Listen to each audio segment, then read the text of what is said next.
Right, I'm going to answer questions from Clouded Journey's one subscriber contest.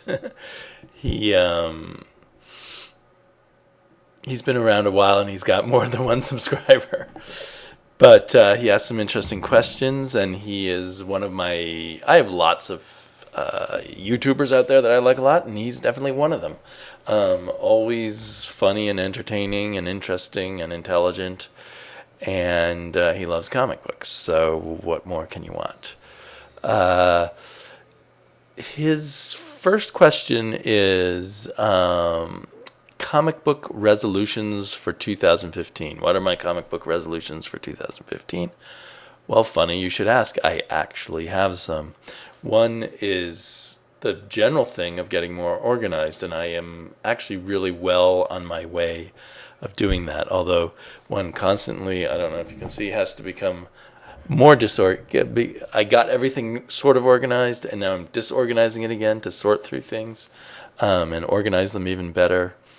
And most of all, I want to organize all the comics I've hoarded recently. It seems like in the past 3 years, I went from not buying comics for a while to buying a lot of digital comics to getting back into comics, especially with the New 52 and in the comic book store scene and looking online for comics, the physical comics and such.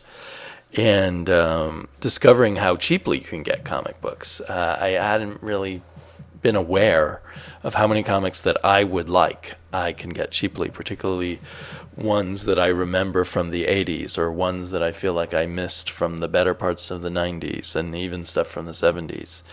So I bought a lot of comic books. I must have at least 2 or 3 short boxes full of these back issues that I haven't gotten around to reading, and to a large degree I haven't gotten around to sorting through them. So I'm trying to sort through them and form a strategy for slowly reading through them, because what I care about most is reading and or savoring comic books.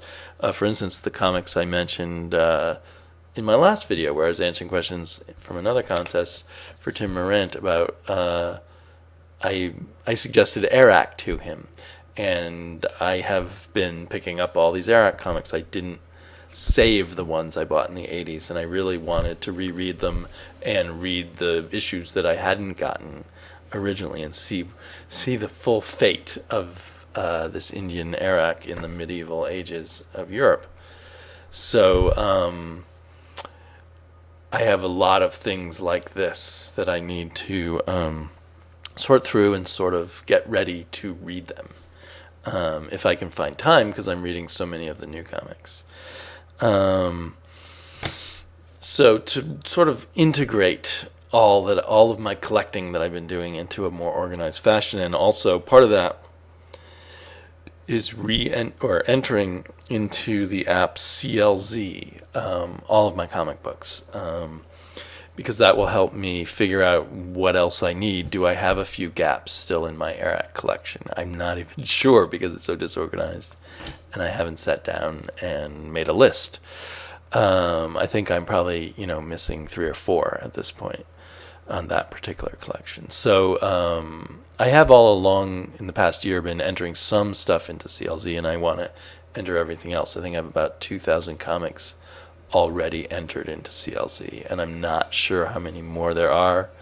Probably another 2,000 at a guess. Maybe less, maybe more. I don't know. So yeah, those are my resolutions. Favorite issue that's not worth a lot of money, and why? So I think he's obviously talking about back issues, because everything I bought in the last 3 years that's new is already only worth 50 cents or $1, right? So that's automatically. So I think he means issues that you're sort of part of your collection of older comics. And really hard to pick favorites, and almost everything I have is not worth that much money. But this kind of jumped out at me. I couldn't find issue 1 right at the moment. Talk about organizing your collection. I mean, I know roughly where it is, but this was right at hand. Warrior Magazine. I have the first 7 issues, so I'm going to say that whole 7 issue group, or is it the first 9 issues that I have? Anywho, I think they're worth a little bit. They do have the very early work of Alan Moore. It was a black and white British magazine that you could get it if you could find a comic book store in 1983. You could get it at some comic book stores in 1983. I think it was 83. Let's see, or is it 82? 82. So yeah, this was my earliest introduction to Alan Moore, and it was pretty exciting throughout the 80s. And this kind of symbolizes the exciting parts of the 80s to me.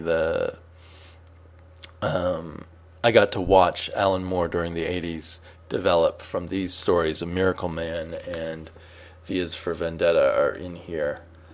I think he also did some. So he was already obviously kind of the dominant figure in Warrior Magazine, frequently having the cover.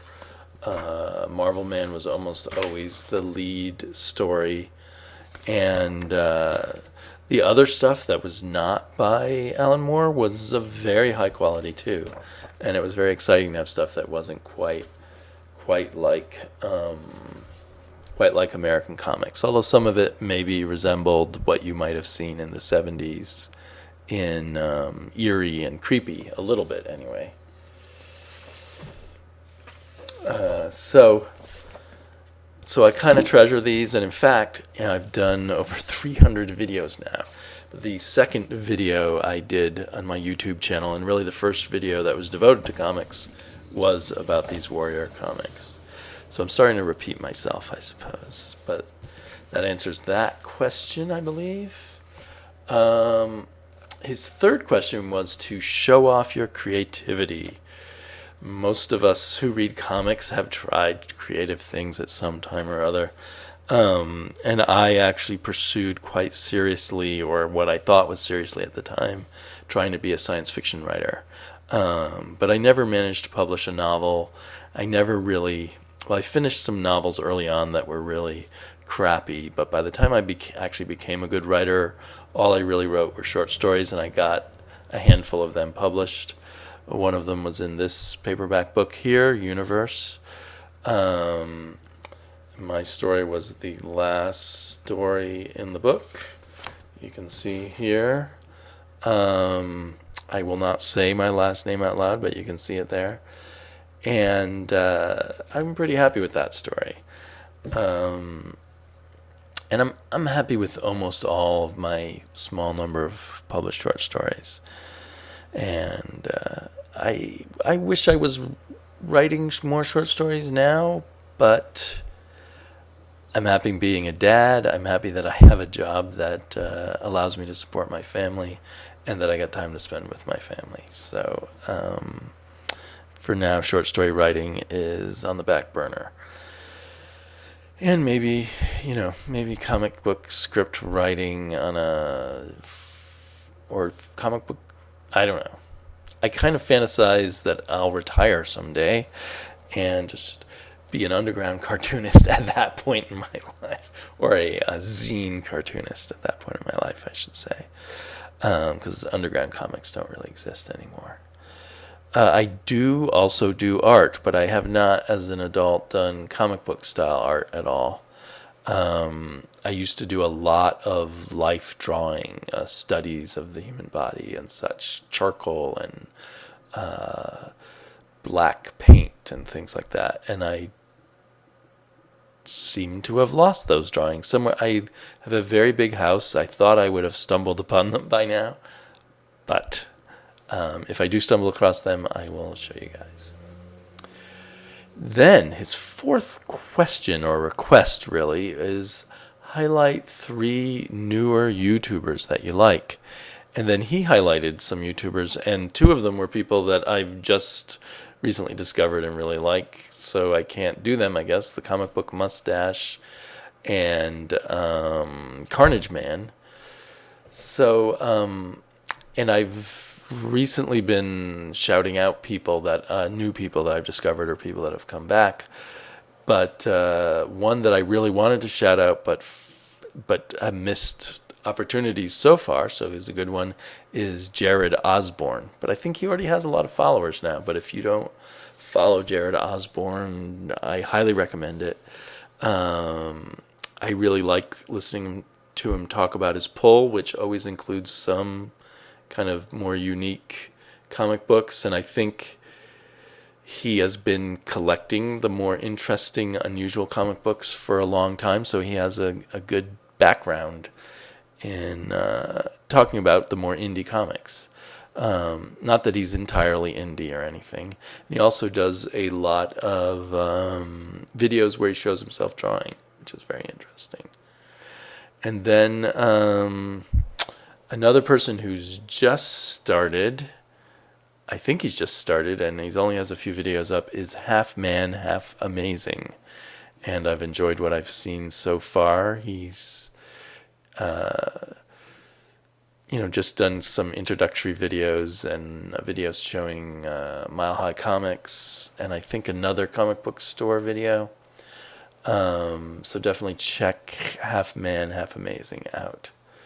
And then, since I can't come up with a third brand new person right now, since Comic Book Mustache and Carnage Man are taken, I'd also like to just remind people of Carlos Infante, who is actually goes by the name Charlie, lives down in Mexico City, and always does interesting reviews, mostly of DC Comics and then some Dark Horse comics. He has a very thoughtful style and deserves a lot more subscribers than he's got at the moment. So I think he's kind of a hidden guy that not too many people have discovered. So I'll just toss him in there. And his final request, Clouded Journey's final request, Chris is, I believe, Clouded Journey's name. But he suggests a new name for my channel. Because apparently Clouded Journey is just an old name he had and not related to comics. Although I thought Clouded Journey was an excellent name. Maybe more about life in general, I suppose, than comics. So,